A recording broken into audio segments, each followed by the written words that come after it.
going to be a long evening for you. I believe the war started 9 years ago, not last year.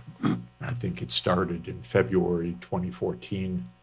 It started with the violent overthrow of President Yanukovych, which I attribute to a significant extent to U.S. Participation in a regime change operation in Ukraine. And to my mind, that really was the trigger of this war, meaning that we are basically seeing a proxy war between the United States and Russia, plus both sides playing on the very aggravated ethnic divisions within Ukraine. So Ukraine is a divided country, ethnically, historically, but that meant that there was competition between the United States and Russia for control, for influence, even for putting military bases and the US-NATO alliance. And I view the lack of prudence by both sides, but since I'm an American, I will focus on the lack of American prudence as being absolutely central to this. If the United States had sense, and by the United States, I don't mean the American people, they're never asked about any of these things. This has nothing to do with the American people. This is to do with a small group in Washington, in power. You could call it the military-industrial complex. It's a fair name for it. They don't have prudence, and we are at war because of that lack of prudence, in my view. I don't think anything specific about Putin's personality plays any important role in this. I don't think that this is some idea of recreating the Russian Empire. By the way, we hear lots of things in the mainstream media which to my mind are completely unrecognizable regarding the truth. And just one more small point. I was economic advisor to President Gorbachev. I was economic advisor to President Yeltsin. And I was an economic advisor to President Kuchma, the first president of independent Ukraine. I didn't choose sides. I liked them both. There's no reason why this war needed to happen. But I'll focus, because of being an American, on the lack of sense of the military-industrial complex in the United States. And I think that that was a major, major cause of this war. You said personality doesn't really play that role. So you mentioned NATO and probably you said structural causes and hegemonic competition. And of course, Russia's perception is that Russia wanted to wall off NATO. So he was not really successful, because now NATO is everywhere. So NATO, Finland and Sweden are joining NATO, and NATO troops are permanently deployed in Poland and the Baltic states. Right now we have a huge NATO military maneuver in Germany, and also Putin wanted to demilitarize Ukraine, and now Ukraine is the most militarized country in Europe. Was Putin's decision a big geopolitical blunder? Well, it's a big geopolitical tragedy. What happens from now still remains to be seen. And let me be clear about the NATO issues. It's my, it's without doubt the American plan to expand NATO to Ukraine already in the mid-1990s, well before there was Putin as president. It is my understanding from a discussion with one of our leading historians recently that the plan to expand NATO to Ukraine was made in 1992, basically within weeks or months of having promised Gorbachev that NATO would not move 1 inch eastward. So this is not something new. It's not something about Putin. It's something that predates Putin.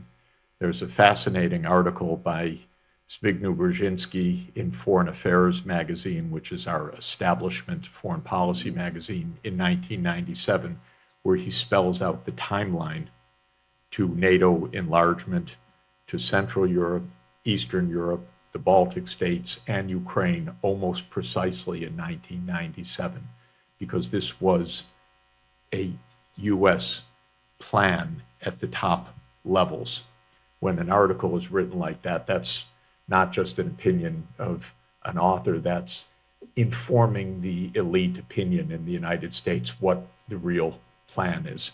So this was in the works for decades. And the specific idea about NATO, spelled out by Brzezinski both in Foreign Affairs and in a book called The Global Chessboard that he wrote in 1997, is to surround Russia in the Black Sea region. This is out of the playbook of Britain and France in 1853 to 1856. It's almost reliving the Crimean War. The idea of the Crimean War was that Palmerston wanted to kick Russia out of the Black Sea. Brzezinski had a similar idea in the mid-1990s. The US neoconservatives had a similar idea back to 1992. If Ukraine and Georgia become NATO members, then if you look at the map, you see that Russia is surrounded by Ukraine, Romania, Bulgaria, Turkey, and Georgia. Even the idea of expanding NATO to Georgia, to me, is the giveaway. Last time I checked, Georgia is not a North Atlantic country. It's in the Caucasus. What in heaven's name is NATO doing in Georgia? This is where things really went awry. It is official US doctrine. It's surprisingly official, by the way, because you can find it in many, many documents, that the US goal is to be the dominant power in all parts of the world. To my mind, no thanks. That doesn't make me feel any safer. It just means endless wars when 4.1% of the world population presumes that it's going to dominate the world. But this, I believe, was part of US foreign policy at the core already for decades. And NATO enlargement is part of this. There's something particular about Ukraine. It is 2,000 kilometers of border with Russia. It is, from Russia's point of view, a direct security risk to Russia. I would take the same view as a Russian, and I would take the same view as an American vis-a-vis Russia. I actually don't want Mexico to have a military alliance with China. I don't want Mexico to have a military alliance with Russia. And I don't want the United States to have a military alliance with Ukraine for the same reasons. It doesn't make the world safer. If NATO expansion was one of the main causes for the decision by Russia to invade Ukraine, because, of course, of the fear that it might be a similar situation as we had the Cuban Missile Crisis in '62, that NATO missiles would be deployed there. However, there have been several proposals since 2008. There was the Bucharest summit when NATO promised Ukraine and Georgia will become NATO members, but not later than 2014 for a neutrality of Ukraine. So neutrality defined no NATO membership, but at the same time the withdrawal of Russian-supported militias in the east. So could have a neutral Ukraine avoided the war? Why was it discarded? Of course, since 2019, we know that Ukraine has the NATO membership in its constitution. Before 2008, there was some forth and back independence, neutrality, NATO membership. But not later than 2005, NATO membership was an aspiration by Ukraine. So if Ukraine would have defended or presented a credible neutrality, could the war have been avoided? Of course, it could have, and Austria's history is a glorious demonstration of the success of neutrality. Austria was not threatened in the years from 1955 onward by being a non-NATO neutral country. Austria regained its sovereignty, and the Soviet Union went home.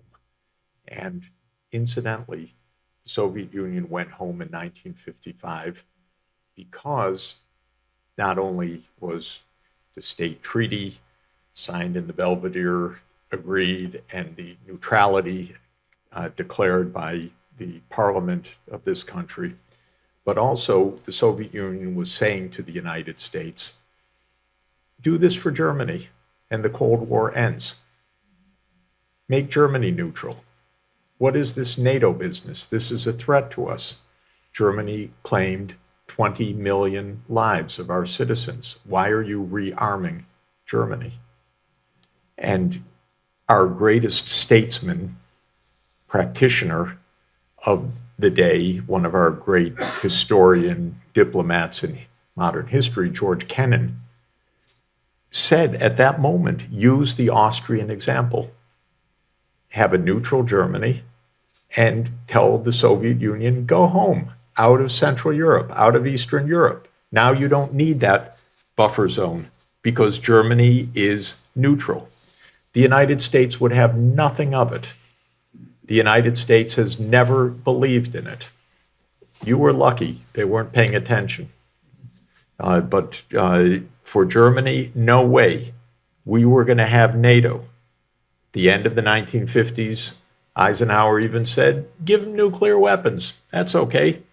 And that is why in a series of horrible events, we nearly arrived at nuclear Armageddon with the Cuban Missile Crisis. The United States has a very hard time thinking through the eyes of anyone else. And when I say US, I'm meaning literally a small group of a few hundred people. I'm not speaking about the American people. They're not told anything about this.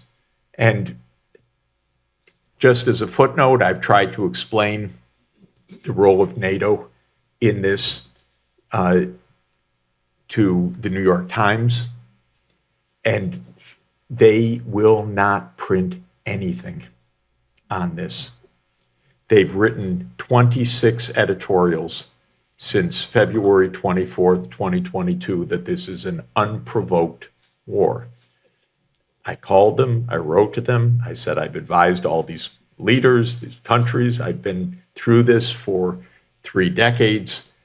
Can you give me 700 words? The answer is no. There's a complete unwillingness to have any discussion about this. Because if you do, you're put on Ukraine's blacklist and you're put on America's no-show list in the mainstream media. It's really quite something. One more thing that's worth everybody understanding. This is not about Democrats and Republicans. This is not at all about partisan politics. Biden is no different from so many other presidents. It's not, this one's crazy, this one's not crazy. They're all a little bit, but this is about really state policy in the deepest structure in Washington. And it's the armed services committees, it's the very $900 billion military budgets. You have to test your weapons. Believe me, you need wars, not so infrequently. You have to be ready. You have to teach China a lesson. In the minds of this small group, this war is as much about China as it is about anything else. Isn't that surprising? It's hard to think the way they think, but you cannot actually discuss this in the United States right now, in the mainstream. Of course, there are 1,000 outlets to discuss things, but not in the Washington Post, the New York Times, the Wall Street Journal, MSNBC, CNN. Forget it. Let's go a step further. You mentioned Austria and compared it to Germany. Austria was lucky, maybe prudent, as you say, to get its permanent neutrality. Germany was permanently divided, if you say it's several decades. So we know this from history that wars end where the armies stand. So, and then you always have a division of territory. So we know this from the end of the Cold War. In Tehran, 1943, they decided to build the blocks where basically the armies after the Second World War were deployed. Now we have a situation in a little bit sort of Iron Curtain, a little bit more east. So we have an Iron Curtain from the Arctic. Finland, Sweden is joining NATO, and this Iron Curtain is going right through Ukraine down to the Black Sea. Do you see for Ukraine now a permanent division like for Germany or for Korea? Or do you see a permanent war, since I guess permanent neutrality is not the option anymore for Ukraine? I would say we don't know what the options are, because there has been no diplomacy between the United States and Russia since this war began. As far as I know, President Biden and President Putin have not spoken one time since February 24th, 2022. I find that worse than school children, by the way. It's hard for me to understand how the world can be at the brink of nuclear war. And I could send them a link if they want so they could get on Zoom. I could even give them a phone call. I'd lend them my phone. It's not so hard. But they don't talk. This is somehow sophisticated. This is absolutely mind-boggling. Of course, you need to talk. You need to understand the other side. Maybe you won't agree. More likely, you'll find a modus vivendi or a modus operandi to get beyond this. It could be, in the end, many things could be. So I don't have a prediction.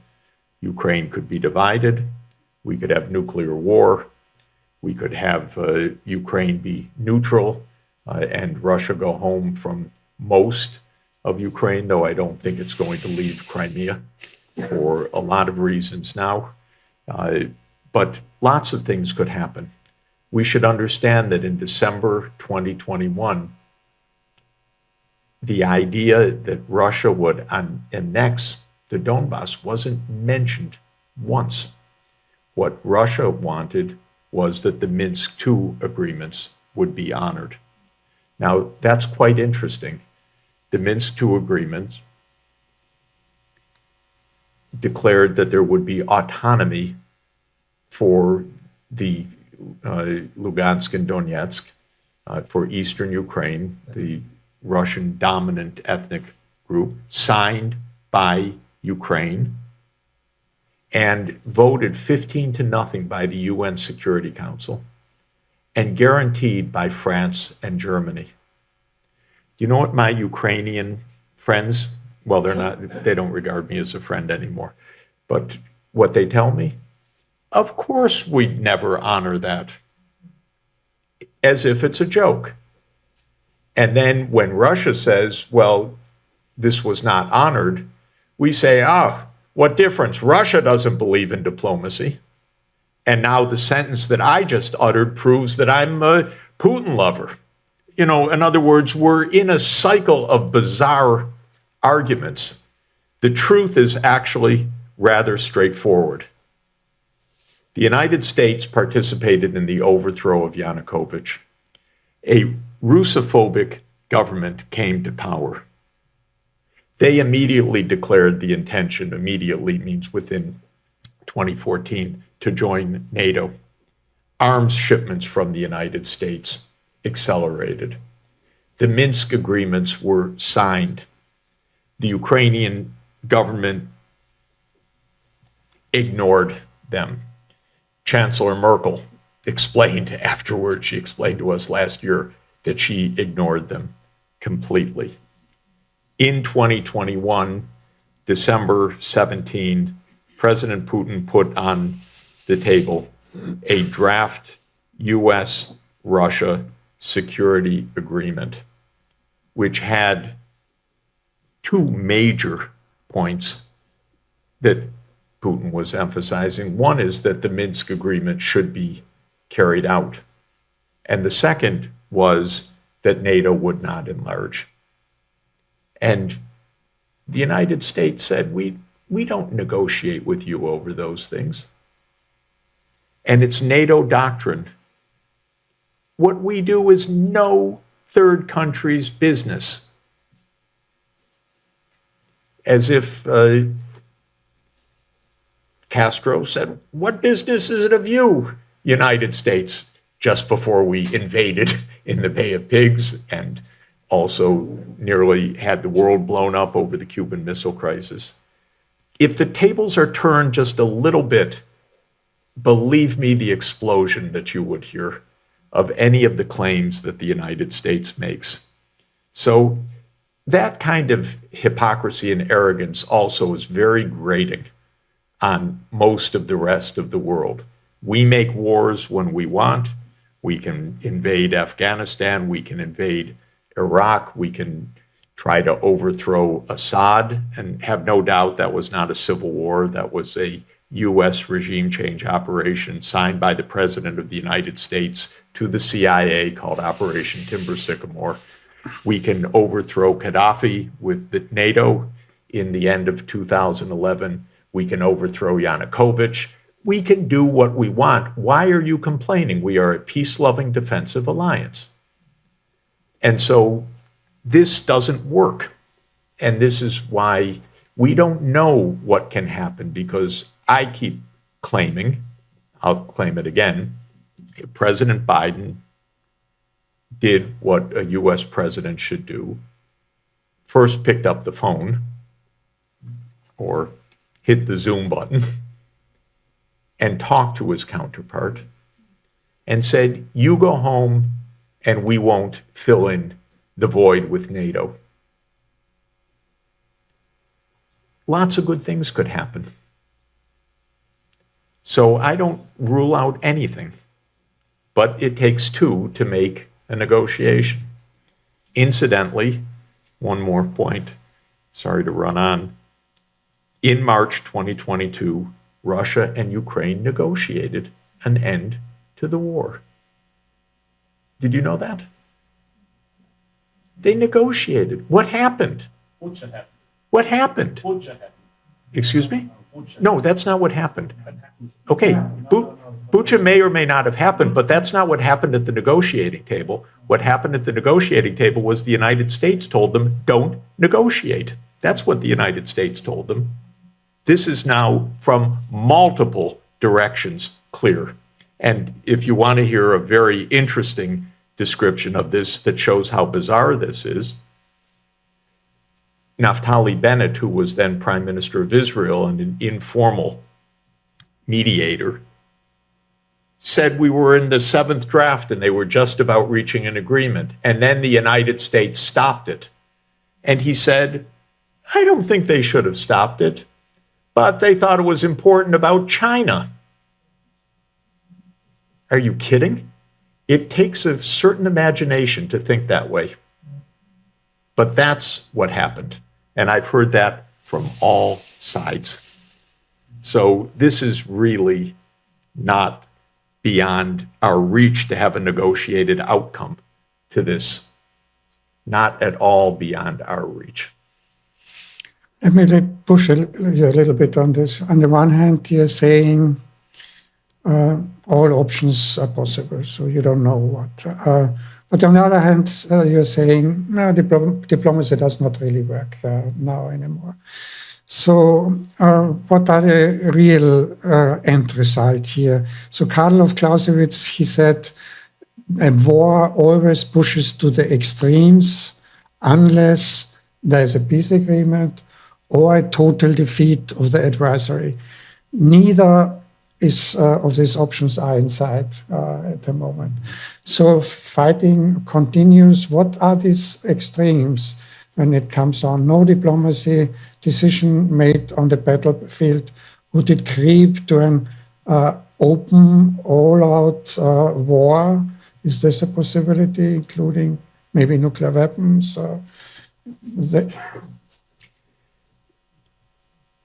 There are many theories of what's going to happen on the battlefield, but before I get to them, just to say that Clausewitz's most famous observation, I think, applies here perfectly, which is that war is the continuation of politics with other means. This is political issues that we're talking about here, which means that there is a way to resolve these issues politically, not militarily. That's key. If this was the delusions of a madman, this would be different. But this is politics. It's politics about Ukraine and it's politics about NATO. And so this is susceptible of a negotiated outcome. I would not give up on that at all. Now, what could happen? Many things could happen. The one thing that cannot happen, in my opinion, is that Russia is defeated. And the reason is that if Russia were to lose in a conventional sense, I believe Russia would likely escalate to nuclear war. Because my understanding of this issue is that Russia views this issue as existential for Russia, not as haphazard, and not as a flight of fancy, not as a dream world of Peter the Great, not as recreating the Russian Empire, but as an existential threat to Russia. Whether it is or is not, it's viewed that way. And Putin is hardly the hardest of the hardliners in Russia, by the way. There are many who resent the fact that he has not escalated much harder and much faster, which is within Russia's means. So one possibility is that Russia wins on the battlefield in the next months. This could really happen, incidentally, because in a war of attrition, a much, much larger and powerful country has a propensity to win.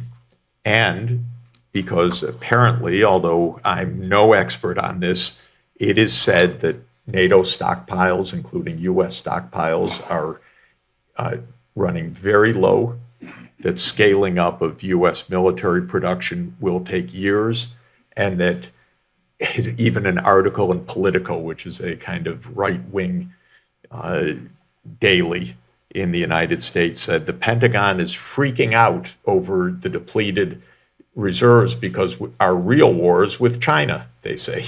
So it's really possible that Russia has a significant victory on the battlefield.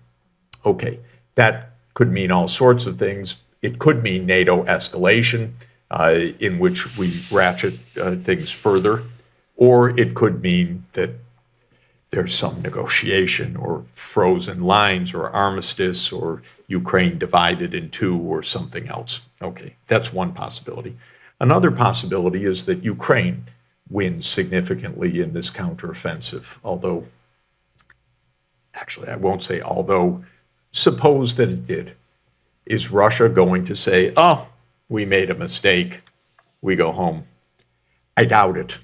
I think Russia would escalate further.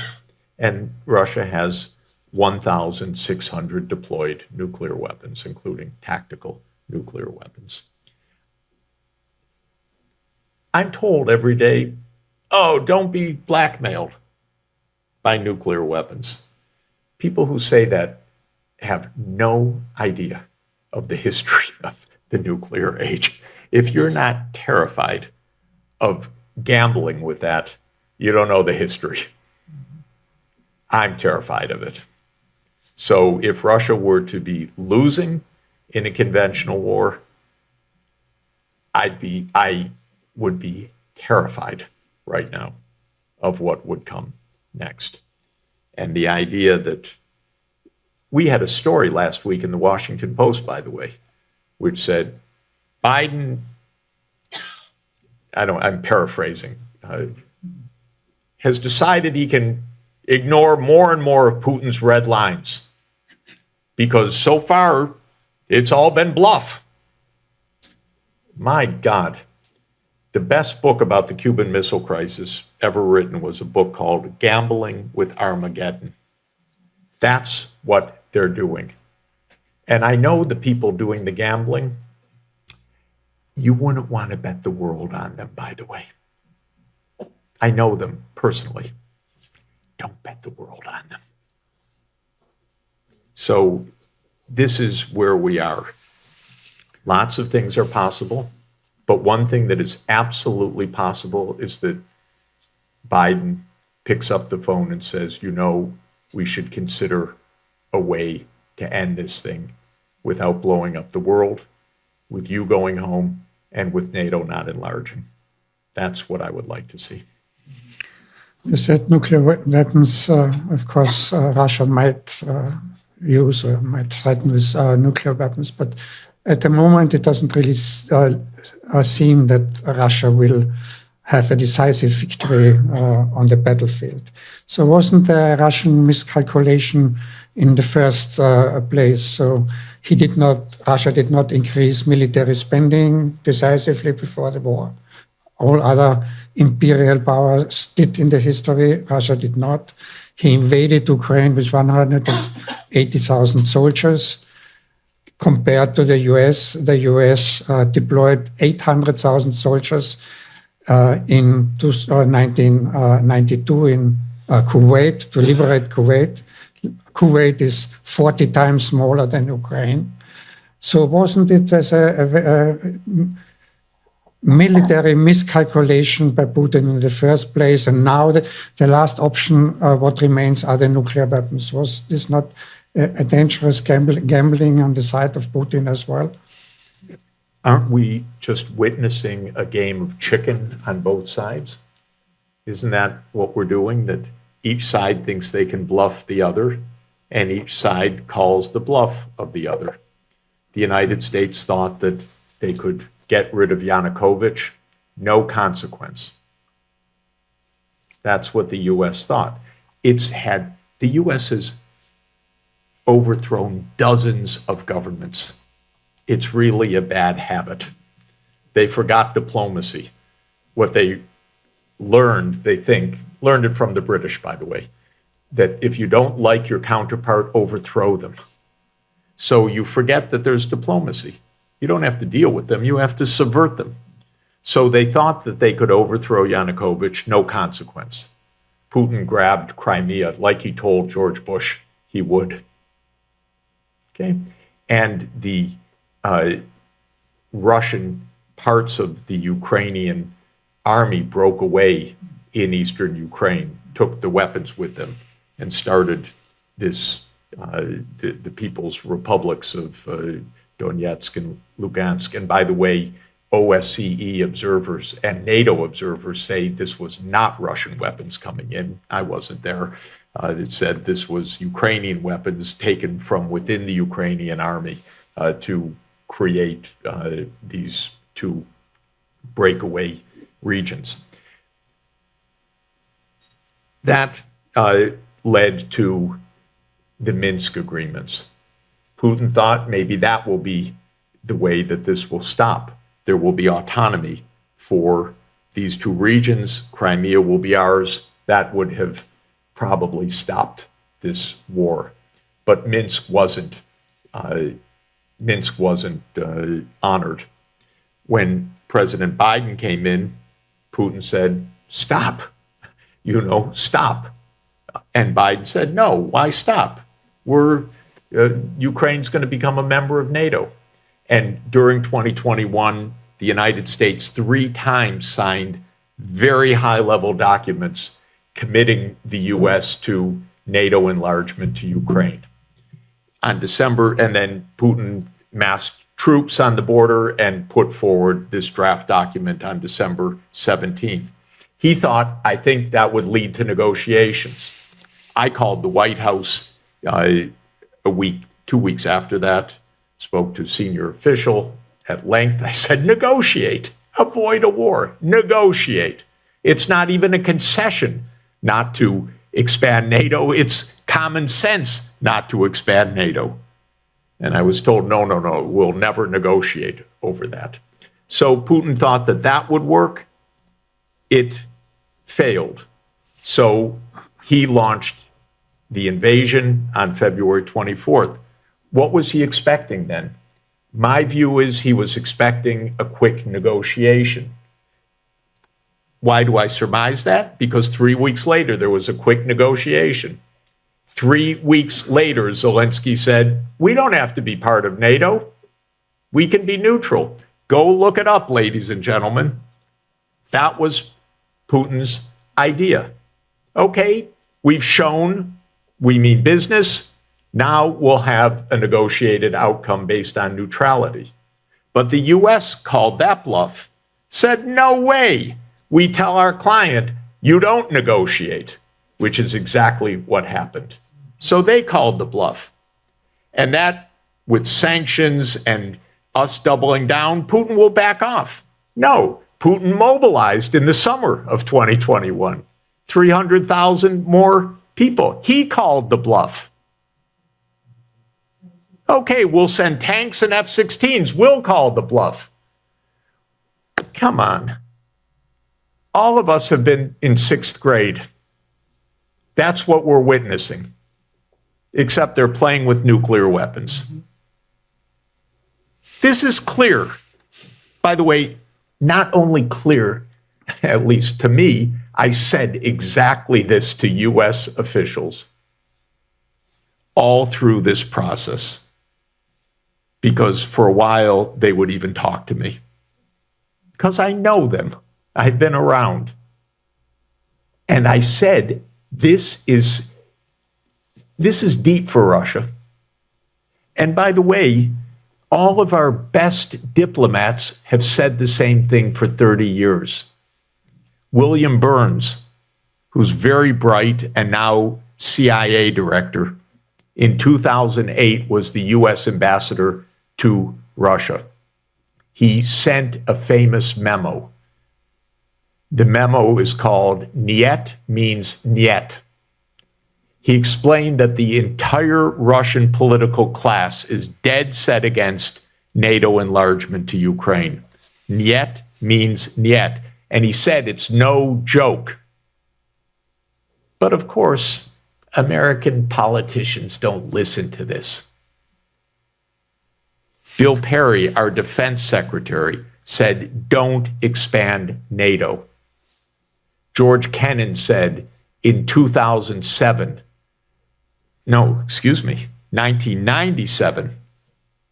that this is going to lead to disaster. You can look it up in the New York Times, it's on the website. This is all predictable. They behave like kids. Raytheon lobbies for more sales. All the think tanks in Washington are gung-ho for U.S. unilateral prerogatives. Every article in Foreign Affairs magazine is about what they call U.S. primacy. So it's all about how can we stay number one. As an economist, it's not even a question I ask, by the way. question economists ask is, how can we have a win-win economy of trade? But if you're a strategist, it's who's on top. That's what counts. To me, it's back to 6th grade. But for them, each side's calling each other's bluff. So where's the miscalculation? Both sides. The only absolute disastrous loser is Ukraine in this. And Ukraine had one president who was trying delicately to avoid being engulfed in a proxy war, and that was Yanukovych, and he was overthrown. I have a couple of more questions before we move on to the Q&A questions, 3 more questions about. Just to respond, of course, the Western perception is different. So the Western perception is that Putin brought war, bloc thinking, and arms race back to Europe. But it seems that the West is more than willing to accept this Putin's reality as a new norm. You have this keyword Zeitenwende. So it seems to be an agreement that they meet on a much lower level. The higher values like multilateralism, interdependence, arms control, they're all given up also by the West. So it seems that Putin won this narrative. Now we're in a different world. Whoever is responsible, but everybody plays the same game. The very sad thing for me in watching this is how Europe lost its identity as a political union to become part of NATO. It's something ununderstandable for me, the equation of the EU and NATO. And the fact that President von der Leyen is campaigning to leave the presidency of the European Commission to become head of NATO is an example of how utterly bizarre the situation is. So I'm a professor of sustainable development, and that means that I study not only income levels, but quality of life, health, and many other dimensions of life. I also publish as a co-editor, founding co-editor of an annual report called the World Happiness Report, which uses data collected by Gallup International to assess the subjective assessment of life in more than 150 countries. The reason I mention all of this is Europe has by far the highest living standards on the planet, by far, the highest quality of life, by far, and is most attuned of any region in the world to reducing inequalities, to green transformation, to doing the things we should be doing in the 21st century. That's Europe's vocation, a continent of peace, sustainable development, social equity. That's the genius of the OSCE, that Europe extends all the way to the Urals. I was advisor to President Gorbachev. I knew President Gorbachev. He believed in a common European home, not as some pernicious gimmick, because he really believed in it. And he was a great man of peace, probably the greatest statesman of our age. And the United States could not understand him. They could not take yes for an answer. He's offering peace. What's the trick? He's offering peace. Oh, I get it. We'll be the unipolar world. He's offering to disband the militaries. I get it. We'll extend NATO all the way to the Caucasus. That's the US reaction to the greatest opportunity we had for peace.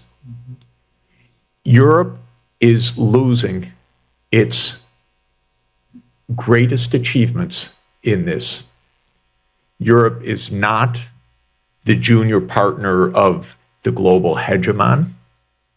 Europe doesn't even have the same values as the United States. That's, by the way, literally, objectively so. We're part of the crazy Anglo-Saxon world.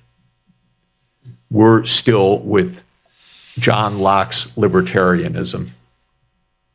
We're still with, you don't have to help the poor, they're a burden on society. We have ideas that go back to 17th century Britain, and then we learned from 19th century Britain what global empire means, and decided that that's what our vocation was. Europe is so much better than what it is signing up for right now. This is extremely sad and extremely dangerous. By the way, I understand Poland's sentiments. I was their main economic advisor. I helped them cancel their debts in 1990 and 91. I helped them stabilize their economy. I was their biggest champion for becoming members of the European Union. By the way, it wasn't even the Union then. It was the European Community when I started the campaign. I wrote their first reform program, and I was told that the theme is the return to Europe. That's the instruction I was given by Lech Wałęsa's team. You write a plan for the economic return to Europe. So I've seen all of this. I can understand their Russophobia. I don't accept it as geopolitics or as clever or as an answer. I certainly understand it. My wife was born in communist Czechoslovakia. I have no illusions about the hard attitudes, but we have to think about how we're actually going to have a safe planet. This isn't about sentiment only. It's about some knowledge of history, some ability to see the other point of view, to understand the history, even to understand the history of the Cold War. This country, as I emphasized, is a great lesson that is completely ignored, by the way, as all the neutral states other than Austria abandon their neutrality with such enthusiasm. Big mistake. But my point is, please, Europe is not NATO. Europe is not NATO. And if you knew how crazy it is on the other side of the Atlantic, I'm trying to tell you, they think that their biggest important calling in the world is confrontation with China. Is that what you want to sign up for right now? Don't. Don't do it. You have the best living standards and the best values, I would say. Social democratic values, which even for the non-social democratic parties permeate the idea that people should be taken care of, that there should be social housing, that there should be public. We don't have universal health coverage. You sign up for those values? I wouldn't recommend it. We don't have public values. We have British laissez-faire Lockean libertarian values. I don't recommend it. By the way, it doesn't work very well. I live in an expensive neighborhood in New York that is absolutely filled with beggars, filled with garbage that is not taken care of because the public spaces don't work, and now filled with shootings. Don't do it. And that is an approach that is part of this, even as we're falling apart internally, because we have a mass shooting almost every day, it seems. Sometimes more. Even as this is happening, were all about war. And when we just had our debt negotiations, you know what the bipartisan agreement was? That the social spending is capped, but the military spending is allowed to rise. Even though we're spending 3 times more than China, and even though we are spending more than the next 10 countries in the world combined, and even though we have 800 military bases overseas around the world. Don't sign up for that. Europe is different from NATO.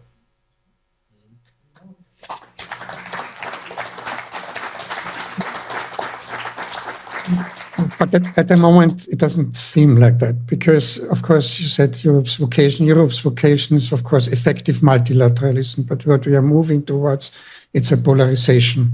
So some call it a multipolar world, but the multipolar world without multilateralism is very dangerous. We had multipolar worlds before the First and the Second World War. So my question would be, how could multilateralism be regained? So to combine it to Russia, should a European security system be constructed with Russia, without Russia, or against Russia? Should Russia be integrated in a multilateral world? And how would we do it? So you mentioned the OSCE.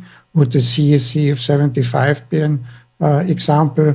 So how could a multilateral world without polarization or without too much polarization look like? Do you have any models, ideas?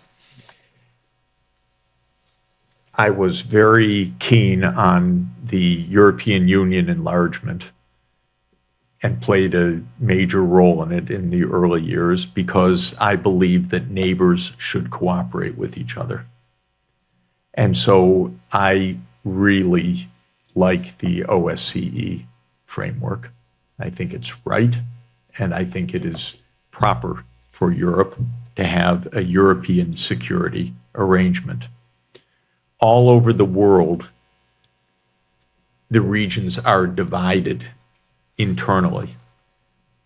Typically Cold War divisions, often on a strategy, imperial US strategy of impera et divide. So we want division. The US is stoking divisions in Northeast Asia. China, Japan is on our side. I'm sorry, Japan and Korea are on our side. China's on the other side. We're forging a new military alliance, AUKUS, as you know, which is Australia, US, UK for nuclear submarines in Australia. Just what we need, just what Australia needs.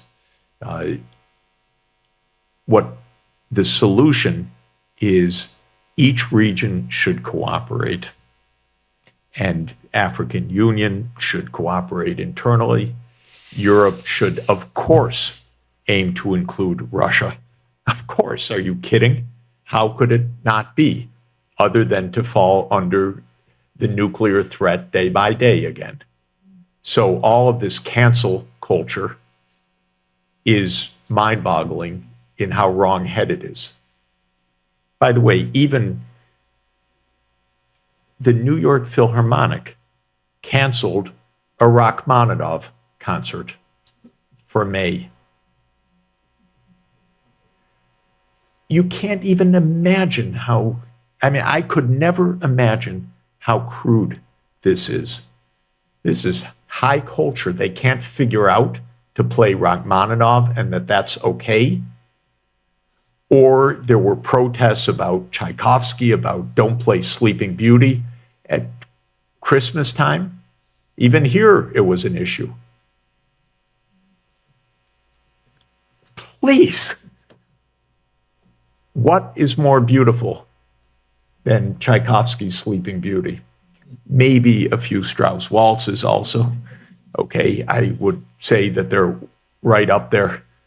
But We should not be behaving this way.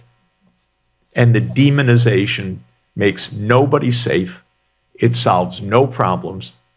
It puts everybody on a hair trigger, and we are in a nuclear age. And so this is my basic idea is UN Charter and regional cooperation and globally agreed goals, Sustainable Development Goals, Paris Climate Agreement, UN Convention on the Law of the Seas, the High Seas Treaty, the Kunming-Montreal Biodiversity Framework. In other words, let's actually take care of people and the planet. Instead of the $2.2 trillion spent last year on military armaments, if we could get a bit of that to get kids in school, we'd make a much better world for the hundreds of millions of children who are not in school because their governments are too broke to be able to afford high schools for them. So this is what we should be doing. We actually have globally agreed goals. We have the OSCE. We have the means to do this. US politicians should not fly to Taiwan and declare that we're going to defend Taiwan at all costs. We had agreed 50 years ago to a one China policy, and that's the right policy. And China believes in that because starting in 1839, the Western imperialist powers, followed by Japan, tried to destroy China on several occasions or to conquer China. So they're not too keen on that happening again. I understand that. We should have some prudence. So we're not so far away from a peaceful world because the vast majority of people in the world want it. And we don't really have, China, by the way, is not aiming to take over the world. That's another long evening.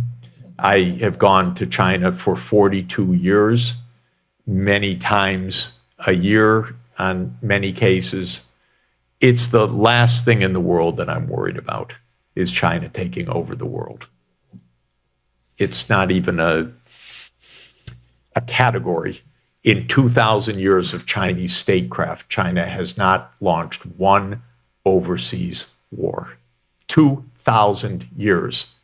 The one that you could count is when the Mongols controlled Beijing and launched an invasion of Japan in, I think, 1274, though I may have the date wrong, and the kamikaze winds, a typhoon, defeated the Mongol fleet. Other than that, never. You know, Britain and France fought with each other almost every year for 1,000 years, one way or another. But Japan and China never, except Japan invading China on 3 occasions, never China invading Japan. So don't worry so much about China. Really don't. Nice place, good food, fascinating culture. Go have a visit. Right. So before I ask you the very last question, I just want to add to your observation. There was China, Taiwan, in the last survey of the European Council of Foreign Relations, which is a transatlantic think tank. There was a poll asking citizens, not government, citizens of the European Union, if it comes to a conflict between the US and China over Taiwan, 65% of the Europeans would say, 60 to 65% would say they rather would stay neutral instead of siding with China or even siding with the US. So European citizens might think differently than their governments. But I cannot avoid asking this very last question now, because you're sitting here as an American, and you also wrote a piece about the link between war and debt. And debt is accumulating in the US. And in the US, there will be elections next year. So will that crisis have an impact on the decision to support Ukraine by the next government?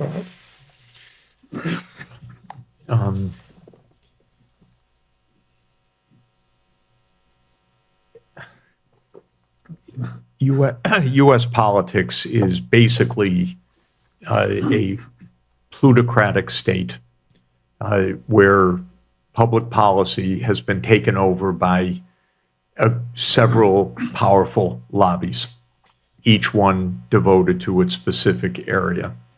And they keep the control over U.S. policy through campaign contributions, because our election campaigns are funded by billionaires and by corporate lobbies. And they cost about $15 billion now for an election cycle.